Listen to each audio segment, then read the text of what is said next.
So hello all of you. मी आरती तुमचं उत्कर्ष इन्स्टिट्यूटच्या या प्लॅटफॉर्मवरती स्वागत करते आहे. नुकताच झालेला आपला ग्रुप बी चा जो काही मेन्सचा पेपर होता, त्याचं जे इतिहासाचं सेक्शन आहे ते आज आपण काय करणार आहोत, अनालिसिस करणार आहोत. सो प्रत्येक सेशन प्रमाणे हे सुद्धा आपलं PYQ अनालिसिसचं सेशन समजून चालू आहे. ठीक आहे. सो सर्वांनी जे आन्सर की आहे किंवा जे काही पटपट आन्सर स्टिक करायचे असतील, आपलं आन्सर की चेक करण्यासाठी किती आन्सर्स बरोबर आले ते तर केलेलं असेल. पण आपलं नेहमीच जे लोक ह्या वर्षीचा अटेम्प्ट ट्राय करतायत किंवा पुढच्या वर्षीचा म्हणजे तेच 2027चा अटेम्प्ट ट्राय करतायत, त्यांच्यासाठी किंवा कोणत्याही एक्झामसाठी आपल्याला हे एकदम महत्वाचं सेशन ठरणार आहे. आपण याच्यामध्ये प्रत्येक क्वेश्चन आपल्या दरवेळेसच्या सेशन प्रमाणे अनालिसिस करणार आहोत. जसं की पूर्ण प्रश्न वाचायचा आहे, लाईव्ह चॅट मध्ये आन्सर टाकायचे आणि त्याच्यानंतर जे काही आपली एक्स्ट्रा इन्फॉर्मेशन असेल ती साईडला नोट डाऊन करत चालायची आहे. ठीक आहे. तर सर्वजण तयार आहात आणि सर्वजणांनी पटपट पटपट सेशन जॉईन करायचं आहे आणि आपण आता आपल्या पहिल्या प्रश्नाकडे जाणार आहोत. ठीक आहे. सर्वांसाठीच हे सेशन युजफुल ठरेल. जे कोणी ज्यांनी आताची एक्झाम दिली, जे पुढची एक्झाम टार्गेट करताय किंवा जे 2028चा अटेम्प्ट सुद्धा ट्राय करताय आणि प्रत्येक स्पर्धा परीक्षेच्या म्हणजे प्रत्येक परीक्षेच्या अनुषंगाने हे सेशन एकदम परफेक्ट असेल. सो सर्वांनी हे नीट अटेंड करायचं आहे आणि नोट्स बनवायच्या आहेत. ठीक आहे. पहिला प्रश्न बघा, राजश्री शाहू महाराजांच्या शैक्षणिक धोरणांबाबत खालीलपैकी कोणती विधाने योग्य आहेत. ठीक आहे. आता प्रश्नामध्ये एकतर योग्य किंवा अयोग्य हे आधी नीट वाचायचे आणि प्रत्येक क्वेश्चन मध्ये जेव्हा असं विधानांवरती असा लेंदी प्रश्न येतो तेव्हा तिथे योग्य असेल तर योग्यच्या खाली मुद्दामून अंडरलाईन करून ठेवायचं आहे, जेणेकरून काय होईल आपल्याला ते लक्षात राहील. ठीक आहे. सो आता प्रत्येक ऑप्शन आधी एकदा आपण वाचून घेऊयात. मागासवर्गीय व वंचित घटकांच्या शिक्षणासाठी त्यांनी विशेष सवलती व वसतिगृहे सुरू केली. ओके. ब विधान बघा, त्यांनी शिक्षण व्यवस्था फक्त उच्चवर्णीय समाजापुरती मर्यादित ठेवली. प्राथमिक शिक्षण सक्तीचं करण्यास त्यांचा विरोध होता आणि शिक्षणाचा प्रसार हा सामाजिक समतेचा मुख्य मार्ग आहे असा त्यांचा ठाम विश्वास होता. ठीक आहे. आता याच्यापैकी तुम्हाला कोणते विधान बरोबर वाटतायत हे तुम्ही सांगत चला. ठीक आहे. लाईव्ह चॅट मध्ये उत्तर सांगायचा प्रयत्न करा. सांगा कोणतं बरोबर वाटतंय तुम्हाला. राजश्री शाहू महाराजांच्या शैक्षणिक धोरणाबाबत आपल्याला योग्य विधान ओळखायचं आहे. सो वन बाय वन आपण विधान पाहूयात आणि त्यानुसार काय करूयात, आपण प्रत्येक ऑप्शन डिकोड करून योग्य जे उत्तर आहे त्या उत्तरापर्यंत पोहोचूयात. ओके. सो पहिला ऑप्शन बघा, मागासवर्गीय व वंचित घटकांच्या शिक्षणासाठी त्यांनी विशेष सवलती व वसतिगृहे सुरू केली. तर हे उत्तर बरोबर आहे, ऑप्शन बरोबर आहे. त्यांनी जे काही वंचित घटकांच्या शिक्षणासाठी असेल आणि जी काही वसतिगृहे स्पेशली त्यांनी मोफत दिली, मराठा असेल, मुस्लिम असेल, महार असेल, लिंगायत असेल, यांच्यासाठी त्यांनी मोफत वसतिगृहांची सुविधा चालू केली होती. त्याच्यामुळे अविधान सुद्धा बरोबर आहे. ब विधान बघा, त्यांनी शिक्षण व्यवस्था फक्त उच्चवर्णीय समाजापुरती मर्यादित ठेवली. तर हे विधान कम्प्लिटली चुकीचं आहे. राजश्री शाहू महाराज यांनी जी काही शिक्षण व्यवस्था आहे ती सर्वसामान्यपर्यंत पोहोचवण्याचा त्यांनी प्रयत्न केला होता. त्याच्यामुळे हे ऑप्शन काय आहे, रॉंग आहे. प्राथमिक शिक्षण सक्तीचं करण्यासाठी त्यांनी विरोध केला होता. उलट त्यांनी कोल्हापूर संस्थानमध्ये जे प्राथमिक शिक्षण आहे ते सक्तीचं आणि मोफत केलं होतं. ठीक आहे. त्याच्यामुळे हे सुद्धा विधान चुकीचं आहे. शिक्षणाचा प्रसार हा सामाजिक समतेचा मुख्य मार्ग आहे असा त्यांचा ठाम विश्वास होता आणि हे जे विधान आहे ते कम्प्लिटली बरोबर आहे. ठीक आहे. सो अ आणि ड बरोबर असलेलं विधान आपल्याला निवडायचं आहे. ठीक आहे. अ आणि ड ऑप्शन नंबर 1. ठीक आहे. कोणी कोणी ऑप्शन नंबर 1 टिक केले हे मला लाईव्ह चॅट मध्ये नाही तर कमेंट मध्ये सांगत चला. ठीक आहे. आणि ज्यांनी अटेम्प्टच नाही दिलाय त्यांनी आन्सर गेस करायचा प्रयत्न करा. ठीक आहे. नेक्स्ट प्रश्न बघा, खालीलपैकी कोणती विधाने सेनापती बापट यांच्या संबंधित बरोबर आहेत. ठीक आहे. आता सेनापती बापट यांच्याबद्दल आपल्याला विचारलेलं आहे. ठीक आहे. सो वाचून घ्या, ऑप्शन्स वाचा आणि लाईव्ह चॅट मध्ये उत्तर द्यायचा प्रयत्न करा. सेनापती बापट यांनी इंजिनियर होण्यासाठी मुंबई विद्यापीठाची शिष्यवृत्ती घेतली नाही. नेक्स्ट ऑप्शन बघा, सेनापती बापट यांनी सावरकरांची प्रभावी वाणी व तेजस्वी लेखणी घेऊन नेतृत्व केले. क विधान आहे, सेनापती बापट हे सावरकरांपेक्षा वयाने लहान होते आणि सेनापती बापट भारतात परतले तेव्हा 2 पिस्तुले व बॉम्ब बनविण्याचे तंत्रज्ञान घेऊनच. ठीक आहे. सो ह्या विधानांचा जे काही आहे ते विचार करा आणि जे योग्य विधान आहे ते कमेंट मध्ये किंवा लाईव्ह चॅट मध्ये टाकत चला. ठीक आहे. सो सांगा याचा करेक्ट आन्सर काय वाटते तुम्हाला, सांगायचा प्रयत्न करा, लाईव्ह चॅट मध्ये टाकत चला. सांगा विधान काय आहेत आपल्याला. अ आणि ब बरोबर, ब आणि क बरोबर, अ ब क बरोबर, ब आणि ड बरोबर. ठीक आहे, त्याचा लाईव्ह चॅट मध्ये उत्तर द्यायचा प्रयत्न करा. तुम्हाला काय वाटतं त्याचं करेक्ट आन्सर काय असेल? आता आपण वन बाय वन ऑप्शन्स बघूयात. यावेळेस जो इतिहासाचा पेपर आलेला आहे तो खूप लेंदी असा वाटतो, कारण की भरपूर विधानांवरती आपल्याला इथे प्रश्न दिसून येतात. ओके, सो आता आपण वन बाय वन एक एक विधान पाहूयात. सेनापती बापट यांनी इंजिनियर होण्यासाठी मुंबई विद्यापीठाची शिष्यवृत्ती घेतली नाही. आता जे सेनापती बापट आहेत यांनी काय केलं, त्यांची जी काही BA ची डिग्री आहे ती पुण्यातून त्यांनी कंप्लीट केली आणि नंतर त्यांनी काय केलं, मुंबई विद्यापीठाची शिष्यवृत्ती घेतली आणि ते एडिनबर्ग येथे इंजिनिअरिंग करण्यासाठी गेले. सो त्यांनी घेतली नाही, हे विधान कम्प्लिटली चुकीचं आहे. ओके, सेनापती बापट यांनी सावरकरांची प्रभावी वाणी व तेजस्वी लेखणी घेऊन नेतृत्व केले.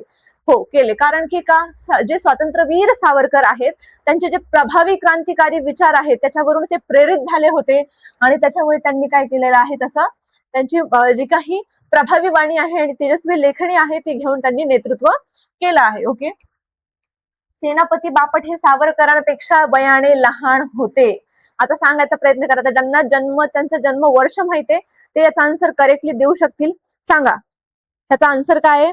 सेनापती बापट यांचा जन्म आहे 1880 चा आणि जे सावरकर आहे त्यांचा जन्म आहे 1883 चा. ठीक आहे, सो बापट हे वयाने लहान नाही मोठे आहेत. ठीक आहे, सो हे विधान चुकीचं आहे, चुकीचं आहे. ठीक आहे, सो कन्फ्युज होऊ शकतं इथं आपल्याला. प्रत्येकाचेच जे वयाचे जे वर्ष आहेत ते माहिती असतीलच असे नाही. ठीक आहे, सो त्याच्यामुळे हे कन्फ्युजिंग आहे. ठीक आहे, आणि सेनापती बापट भारतात परतले तेव्हा 2 पिस्तुले व बॉम्ब बनविण्याचे तंत्रज्ञान घेऊनच. आता याच्यामध्ये जे सेनापती बापट आहेत ते भारतामध्ये जेव्हा परतले त्यांना पॅरिसलाच पाठवलं होतं स्वातंत्र्यवीर सावरकरांनी. का, तर ते बॉम्ब बनविण्याचं प्रशिक्षण घेण्यासाठी. आणि जेव्हा ते हे सर्व शिकून वापस भारतात आले तेव्हा त्यांनी 2 पिस्तुली व बॉम्ब बनवण्याचे तंत्रज्ञान घेऊन ते परतले. म्हणजेच काय, तर आपलं ब आणि ड हे विधान बरोबर आहे. ब आणि ड बरोबर, ऑप्शन नंबर 4. ओके, आता इथून पुढे प्रश्नांसाठी तुम्हाला उत्तर द्यायला आणि विचार करायला थोडा वेळ दिला जाईल. ठीक आहे, नेक्स्ट प्रश्न बघा. शाहू महाराजांनी अर्थसहाय्य केलेल्या मुकनायक या पाक्षिकाचे संपादक कोण होते? ठीक आहे, सांगायचा प्रयत्न करा, लाईव्ह चॅट मध्ये बोलत चला.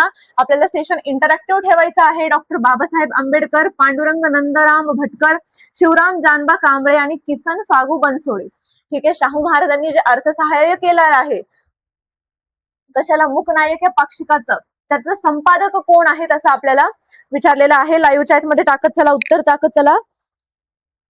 सांगायचं उत्तर काय वाटतं तुम्हाला? सांगा, उत्तर सांगत चला. मुकनायक या पाक्षिकाची सुरुवात कधी झाली? सांगा, सुरुवात कधी झाली, याची सुरुवात कधी झाली सांगायचा प्रयत्न करा. सांगा सांगा सांगा, लाईव्ह चॅट मध्ये सांगत चला. सांगत चला, याची सुरुवात कधी झाली? 1920 मध्ये झाली. ठीक आहे, 1920 मध्ये मुंबईवरून ह्या मुकनायक पाक्षिकाची सुरुवात झाली आणि ह्या ज्या मुकनायक पाक्षिक आहे सो याचे जे काही संस्थापक आहेत आणि याचे जे काही संपादक आहेत ते आहेत डॉक्टर बाबासाहेब आंबेडकर.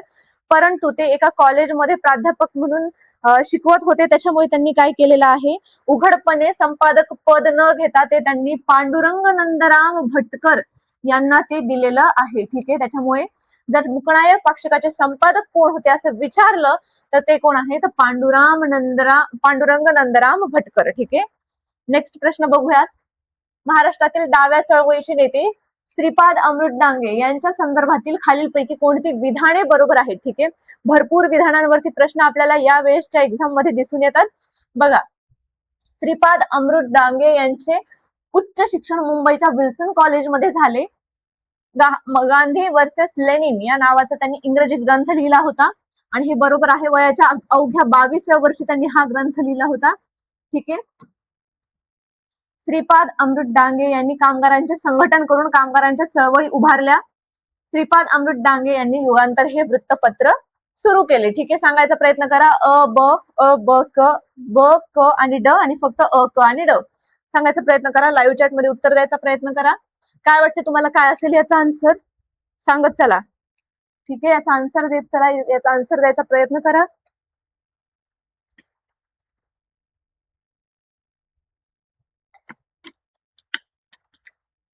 जे काही तुम्हाला आन्सर वाटते याचं असेल ते सांगायचा प्रयत्न करा. आता श्रीपाद अमृत डांगे यांचं उच्च शिक्षण मुंबईच्या विल्सन कॉलेजमध्ये झालं का? तर हो, यांचं तिथेच शिक्षण झाले, हे एक बरोबर आहे. ठीक आहे, आपल्याला बरोबर विधान ओळखायचं आहे. गांधी वर्सेस लेनिन नावाचा इंग्रजी ग्रंथ त्यांनी लिहिला, बरोबर आहे. श्रीपाद अमृत डांगे यांनी कामगारांचे संघटन करून ज्या काही गिरणी कामगार आहेत त्यांचं संघटन करून त्यांनी कामगारांच्या चळवळी उभारल्या, हे सुद्धा बरोबर आहे. पण श्रीपाद अमृत डांगे यांनी युगांतर हे वृत्तपत्र चालू केलं का? तर नाही, त्यांनी युगांतर नव्हतं चालू केलं, त्यांनी सोशलिस्ट, ठीक आहे, द सोशलिस्ट किंवा सोशलिस्ट नावाचं जे वृत्तपत्र आहे हे यांनी चालू केले, म्हणून हे ऑप्शन आपलं कट होतं. अ, ब आणि क फक्त बरोबर आहेत. ठीक आहे, ऑप्शन नंबर 2. सो युगांतर त्यांचं आहे का वृत्तपत्र? नाही, त्यांचं वृत्तपत्र कोणतं आहे? सोशलिस्ट आहे. ठीक आहे, त्याचप्रमाणे त्यांचं अजून एक आहे क्रांती. सांगा, क्रांती नावाचं काय आहे त्यांचं? साप्ताहिक आहे, मराठी साप्ताहिक. साईडला नोट डाऊन करत चला. त्यांचं एक मराठी साप्ताहिक सुद्धा आहे ज्याचं नाव काय आहे? क्रांती. ठीक आहे, तो आपलं करेक्ट आन्सर काय आहे? Option number 2. फक्त अ, ब आणि क बरोबर आहे. आणि त्यांचं युगांतर हे वृत्तपत्र नाहीये, त्यांचं द सोशलिस्ट हे वृत्तपत्र आहे. ठीक आहे, नेक्स्ट प्रश्न बघूयात. मुंबई येथे स्टुडंट लिटररी अँड सायंटिफिक सोसायटीच्या स्थापनेत कोणत्या व्यक्तींचा सहभाग होता असं आपल्याला विचारलेलं आहे. ठीक आहे, सांगा, लाईव्ह चॅट मध्ये टाकत चला, उत्तर टाकत चला. गोपाळ गणेश आगरकर, दादाभाई नौरोजी, डॉक्टर भाऊ दाजी लाड आणि विश्वनाथ नारायण मंडलिक. ठीक आहे, सांगायचा प्रयत्न करा कोणत्या व्यक्तींचा सहभाग होता असं आपल्याला विचारलेलं आहे. ठीक आहे, so the student literary and scientific society आहे याची स्थापना कधी झालेली आहे ही तुम्हाला माहिती पाहिजे. ठीक आहे, सो याची स्थापना कधी झाली हे लाईव्ह चॅट मध्ये टाकत चला. सांगा, याची स्थापना कधी झाली? याची स्थापना झाली 1848 ला. ठीक आहे, एक सेकंड, सॉरी.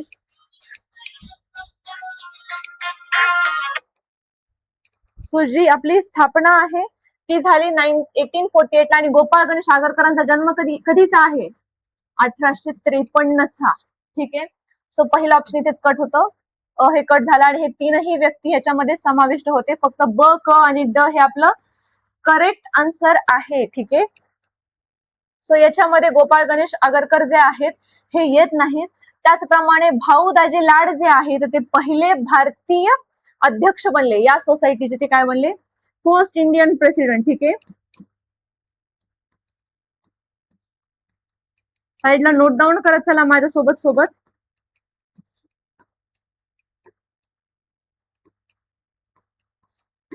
ठीक आहे, सो आपला करेक्ट आन्सर आहे ऑप्शन नंबर 2 ओनली. नेक्स्ट प्रश्नाकडे आपण जाऊयात.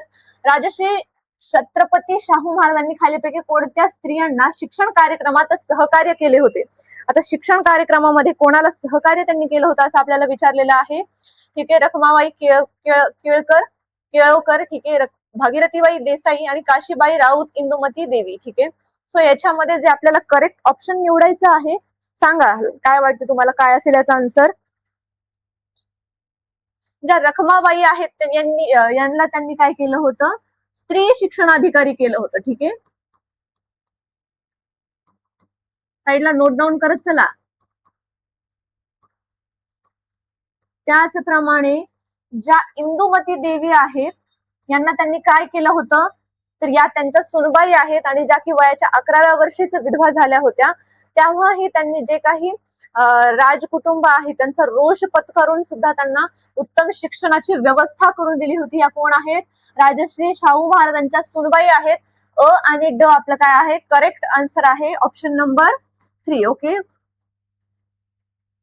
कोणाकोणाचे हे आन्सर बरोबर आले त्यांनी लाईव्ह चॅट मध्ये सांगत चला. ठीक आहे, नेक्स्ट प्रश्न बघा. पर्यावरण संदर्भात कार्यरत असणाऱ्या राष्ट्रीय पातळीवरील संघटना आणि त्यांची मुख्यालये स्थित असलेल्या शहरांच्या जोड्या जुळवा. ठीक आहे, सो सांगा, उत्तर द्यायचा प्रयत्न करायचं. उत्तर आपल्या प्रश्नामध्येच आलेलं आहे. ठीक आहे, सांगा, याच्यामध्ये उत्तर दिलेलं आहे आपलं 2414. ठीक आहे, भारतीय प्राणी कल्याण मंडळ कुठे आहे? बलरामगड हरियाणा. ओके. जे भारतीय वनस्पती सर्वेक्षण आहे ते कुठे आहे? कलकत्ताला. जे वन अनुसंधान संस्था आहे ती आहे डेहराडूनला आणि त्याचप्रमाणे राष्ट्रीय जैवविविधता प्राधिकरण आहे चेन्नईला. ओके. सो हे 4 ऑप्शन्स आपले जे करेक्ट आहेत. सो ऑप्शन नंबर काय आहे? 2413. 2413 ह्या ऑप्शन मध्ये आहे. ऑप्शन नंबर 3 काय आहे आपलं? करेक्ट ऑप्शन आहे. ठीक आहे. सो याचा आन्सर आपल्याला ऑलरेडी होतं, त्याच्यामुळे आपण ह्याला इतकं डिकोड नाही केलं. ह्याच्यात बरोबर आन्सर जे आहे ते टिक केलेलं आहे. ओके. नेक्स्ट प्रश्न बघा. खालील अणुऊर्जेच्या इतिहासातील पहिला अपघात कोणता असा आपल्याला विचारलेला आहे. ठीक आहे. सांगा पहिला अपघात कोणता आहे? लाईव्ह चॅट मध्ये टाकत चला. ठीक आहे. सांगायचा प्रयत्न करा लाईव्ह चॅट मध्ये. चर्नेबिल, चॉक रिव्हर, फुकुशिमा आणि इमाइल आयलँड. ठीक आहे. सांगायचा प्रयत्न करा.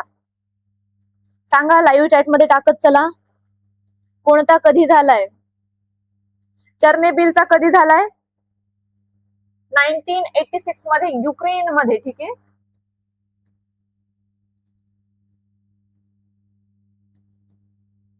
सांगत चला कुठे झालाय आणि कधी झालाय. आपण साईडला नोट डाऊन करत चलूयात.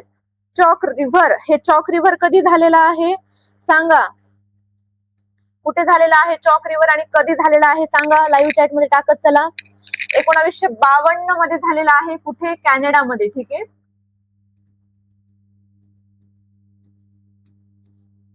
जे फुकुशिमा आहे हे कुठं झालंय आणि श्री माईल आयलँड हे कुठं झालं आहे? सांगायचा प्रयत्न करा.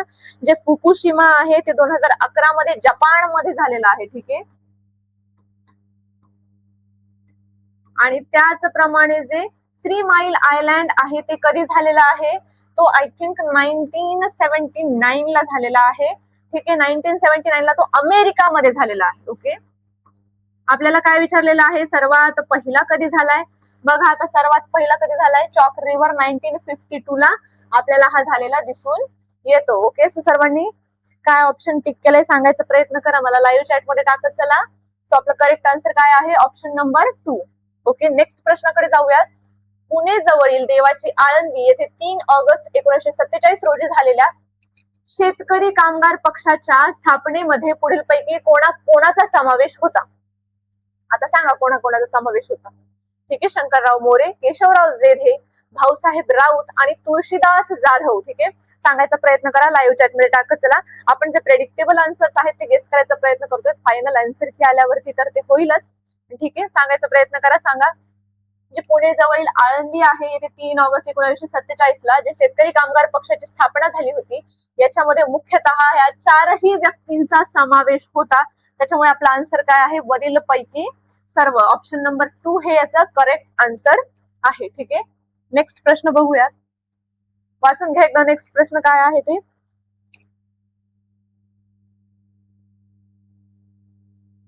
बघून घ्या. खूप मोठा प्रश्न वाटतोय पण आपण याचा आन्सर इझिली गेस करू शकतो. ठीक आहे. 19व्या शतकात महाराष्ट्रात बहुतांश शेतकरी कर्जबाजारी होण्यास कारणीभूत ठरलेल्या या ब्रिटिशांची महसुली नीती जी आहे ही स्पष्ट करणाऱ्या इसवी सन 1880 मध्ये खोती वतन कायद्याशी संबंधित जी काही वैशिष्ट्ये आहेत ती आपल्याला विचारलेली आहेत. याच्यापैकी खोती कायद्याशी जी काही निगडीत जे काही विधानं आहेत ती आपल्याला ओळखायची आहेत. ठीक आहे. सरकारने ठरविलेला शेतसारा देणे खोतांना बंधनकारक होते. सो हे ऑप्शन अ विधान बरोबर आहे. ओके. शेतकऱ्यांसाठी सारा भरता यावा यासाठी पीक पद्धतीत बदल केला गेला. ठीक आहे. आता पीक पद्धतीत बदल केला गेला कारण की त्यांना सारा देणं मस्ट होतं. म्हणजे त्यांना सारा द्यावाच लागत होता. जे काही शेतसारा होता तो त्यांना द्यावाच लागत होता. याच्यामुळे जी पिकं आहेत ते त्यांनी शिफ्ट केली. नगदी पिकं घ्यायला सुरुवात केली. त्याच्यामुळे हे सुद्धा ऑप्शन बरोबर आहे. शेतकऱ्यांना सारा भरण्यासाठी कर्ज मिळण्याची सोय उपलब्ध केली. सो शेतकऱ्यांना सारा मिळण्यासाठी कोणत्याही प्रकारच्या कर्जाची जी सोय आहे ती उपलब्ध केली गेलेली नव्हती. उलट जे तिथले स्थानिक सावकार लोक आहेत तेच त्यांना अजून लुटत होते. त्याच्यामुळे ह्याच्यात कुठल्याही प्रकारची कर्ज मिळण्याची सोय उपलब्ध केली नव्हती. ठीक आहे. हे ऑप्शन चुकीचं आहे. शेतसारा रोख किंवा धान्याच्या रूपात भरण्याची सोय झाली. शेतसारा जो आहे ते फक्त पैशाच्या रूपात भरण्याची सोय होती. धान्याच्या रूपात भरण्याची सोय झालेली नव्हती तिथे. ठीक आहे. तेव्हा त्याच्यामुळे तिथे काय होतं, जे नगदी पिकं आहेत ते घेण्यावरती जास्त भर दिला गेलेला होता. ठीक आहे. हे सुद्धा चुकीचं आहे. शेतीचे अंशतः व्यापारीकरण झाले. झालेच, कारण की जेव्हा नगदी पिकं घ्यायला सुरुवात केली तेव्हा त्यांना डायरेक्टली काय बाजारपेठेत विकल्या गेलं आणि जेणेकरून काय झालं तिथे जास्त म्हणजे अंशतः काय झालं आपलं व्यापारीकरण झालं. ठीक आहे. सो आपलं करेक्ट ऑप्शन काय आहे? अ, ब आणि ई. ठीक आहे. Option number 4. ठीक आहे. ऑप्शन नंबर 4 याचं करेक्ट आन्सर आहे. ठीक आहे. लाईव्ह चॅट मध्ये उत्तर सांगत चला, साईडला नोट डाऊन पण करत चला जर काही एक्स्ट्रा इन्फॉर्मेशन असेल तर. ठीक आहे. आता खालील घटनांचा योग्य क्रम लावायचा आहे आपल्याला. महाडच्या पाण्याचा सत्याग्रह, पुणे येथील पार्वती मंदिर सत्याग्रह, माणगाव परिषद आणि बहिष्कृत हितकारिणी सभा. शेवटचा प्रश्न आपण परत एकदा डिस्कस करूया. ठीक आहे. सो माणगाव परिषद जी आहे ती झाली होती 1920 ला. आपण एकदम सिरियल वाईज जाऊयात. त्याच्यानंतर झाली होती बहिष्कृत हितकारिणी सभा 1924 मध्ये, 1924 मध्ये. त्याच्यानंतर होतं महाडचा पाण्याचा सत्याग्रह 1927 मध्ये आणि त्याच्यानंतर होतं पुणे येथील पार्वती मंदिर सत्याग्रह 1923 मध्ये. ठीक आहे. सो क, ड, अ आणि ब हे आपलं काय आहे? सिरियल वाईज करेक्ट आन्सर आहे. ठीक आहे. सो आपण सर्व प्रश्न पाहिलेले आहेत आणि आता परत एकदा आपण काय करूयात त्याचं रिव्हिजन करूयात आपल्या प्रत्येक सेशन प्रमाणे. ठीक आहे. सो जे काही शाहू महाराज होते यांनी जे काही आहे ते स्त्री शिक्षणाचे पुरस्कर्ते तर त्याच होतेच, त्याचप्रमाणे शिक्षणाचा प्रसार करणे हाच काय आहे? समतेचा मुख्य मार्ग आहे असा याच्यावरती त्यांचा ठाम विश्वासही होता. त्यांनी मोफत जे काही स्त्री शिक्षणाचे रिलेटेड जे काही विशेष सवलती असतील, वसतिगृहे असतील ते त्यांनी चालू केलेले होते. त्याचप्रमाणे त्यांनी समाजातील सर्वसामान्यांपर्यंत शिक्षण पोहोचवण्याचं कार्य केलेलं आहे. शिक्षण व्यवस्था फक्त उच्च वर्णीयांपुरती मर्यादित ठेवलेली नाहीये. ठीक आहे. आणि त्यांनी सर्वांना काय आहे जे प्राथमिक शिक्षण आहे ते सक्तीचं केलं होतं. ठीक आहे. नेक्स्ट प्रश्न बघूयात. सेनापती बापट यांच्या बरोबर आपल्याला यांच्याविषयी जे काही बरोबर विधान आहे ते आपल्याला ओळखायचं होतं. आता याच्यामध्ये सेनापती बापट जे आहेत यांच्याकडे जे काही सावरकरांचे विचार होते, क्रांतिकारी विचार होते, हे त्यांना म्हणजे याचा त्यांच्यावर खूप जास्त प्रभाव होता. ठीक आहे. त्याच्यामुळे त्यांनी काय केलेलं आहे? सावरकरांचे प्रभावी वाणी आणि तेजस्वी लेखन घेऊन नेतृत्व केलेलं आहे. ते पॅरिसला त्यांना सावरकरांनी पाठवलं होतं सेनापती बापट यांना, की बॉम्ब बनवण्याचं जे काही तंत्रज्ञान आहे, जे काही प्रशिक्षण आहे ते घेऊनच ते भारतामध्ये परतले होते. ठीक आहे. सो आपलं करेक्ट आन्सर आहे ब आणि ड. ओके. नेक्स्ट प्रश्न बघा. शाहू महाराजांनी अर्थसहाय्य केलेल्या मूकनायक हे पाक्षिकाचे जे संपादक आहेत ते कोण आहेत? पांडुरंग नंदराम भटकर हे त्याचे काय आहेत? संपादक आहेत. ओके. त्याचप्रमाणे नेक्स्ट बघूयात. डाव्या चळवळीचे नेते श्रीपाद अमृत डांगे यांच्याबद्दल आपल्याला बरोबर जे विधान आहे ते ओळखायचं आहे.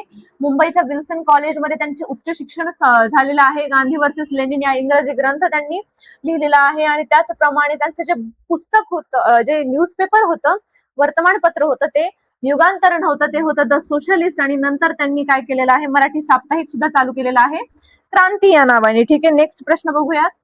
स्टुडंट लिटररी अँड सायंटिफिक सोसायटीच्या स्थापनेमध्ये कोणाचा सहभाग होता? तर या तिघांचा सहभाग होता. त्याच्यातले जे भाऊदाजी लाड आहेत हे कोण आहेत? फर्स्ट इंडियन प्रेसिडेंट, पहिले भारतीय अध्यक्ष या सोसायटीचे ते आहेत. गोपाळ गणेश आगरकरांचा जन्म आहे 1853 आणि या सोसायटीची स्थापना कधी झाली होती? 1848 मध्ये. ठीक आहे. सो त्यांचा याच्यामध्ये संबंध म्हणजे येत नाही. ठीक आहे. सो हे तीनही लोक त्याच्यामध्ये समाविष्ट होते. ठीक आहे. नेक्स्ट प्रश्न बघा. राजश्री शाहू महाराजांनी खालीलपैकी कोणत्या स्त्रियांना, ठीक आहे माईक सेकंड, कोणत्या स्त्रियांना शिक्षण कार्यात सहकार्य केले होते? तर रखमाबाई आहेत आणि इंदुमती देवी आहेत. ठीक आहे. या दोघींना त्यांनी काय केले होते? या दोघींना त्यांनी स्त्री शिक्षणामध्ये या स्त्रियांना शिक्षण कार्यक्रमात सहकार्य केलेले होते. ठीक आहे. स्त्री शिक्षण अधिकारी बनवलं होतं कोणाला? रखमाबाई केळकर यांना. ठीक आहे. भारतीय प्राणी कल्याण मंडळ कुठे आहे? बलरामगड हरियाणाला आहे. त्याचप्रमाणे भारतीय प्राणी सर्वेक्षण कुठे आहे? तर ते आहे कलकत्ताला. वन अनुसंधान संस्था आहे देहराडूनला आणि त्याचप्रमाणे राष्ट्रीय जैवविविधता प्राधिकरण आहे चेन्नईला. ठीक आहे. नेक्स्ट प्रश्न बघूयात. अणुऊर्जेच्या इतिहासातला एकदम पहिला आणि एकदम जुना जर काही अपघात असेल तर तो कोणता आहे? चॉक रिव्हरचा, जो की 1952 ला झाला होता. ठीक आहे. नेक्स्ट प्रश्नाकडे जाऊयात. देवाची आळंदी येथे जे 3 ऑगस्ट रोजी जे काही शेतकरी कामगार पक्षाची स्थापना झाली होती याच्यामध्ये कोणाचा समावेश होता? तर या चारही व्यक्तींचा याच्यामध्ये समावेश होता. म्हणून आपलं करेक्ट आन्सर काय आहे? Option number 2. ओके. नेक्स्ट प्रश्न बघूयात. 19व्या शतकात महाराष्ट्रात बहुतांश शेतकरी कर्जबाजारी होण्यास कारणीभूत ठरले व त्याच्यासाठी म्हणजे काय होतं, जे काही खोती कायदा होता किंवा खोती वतन कायदा होता याच्याशी संबंधित जे वैशिष्ट्य आहेत ते आपल्याला ओळखायची आहेत. ठीक आहे. सो सरकारने काय ठरवलं होतं, शेतसारा देणे खोतांना बंधनकारक आहे. ठीक आहे. त्याचप्रमाणे शेतसारा भरता यासाठी पीक पद्धतीत बदल केला, नगदी पिके त्यांना घ्यावी लागली आणि ही नगदी पिके डायरेक्टली बाजारपेठेत विकल्यामुळे त्यांना काय झालं तर शेतीचं व्यापारीकरण झालं. ठीक आहे. शेतसारा रोख आणि धान्याच्या स्वरूपात भरण्याची सोय झालेली नव्हती. जे शेतसारा आहे ते आपल्याला पैशाच्याच माध्यमातून भरायचा होता, धान्याच्या माध्यमातून भरायची याच्यामध्ये सोय नव्हती. ठीक आहे. नेक्स्ट प्रश्न बघूयात.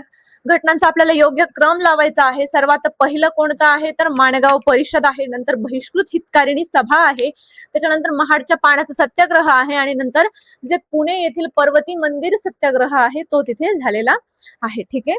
सो आजचे आपण सर्व जे काही प्रश्न होते जे कालच्या एक्झाम मध्ये आलेले होते ते पूर्ण सविस्तर प्रकारे जे काही अनालिसिस करायचं होतं ते करून झालेलं आहे.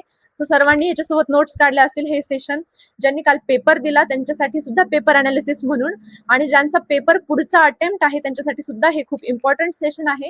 हे सेशन तुम्ही डिटेल केलं असेल अशी मी आशा करते आणि असं कन्सिडर करून आता आपण इथेच थांबूयात. भेटूया उद्याच्या सेशन मध्ये. तोपर्यंत थँक्यू सो मच.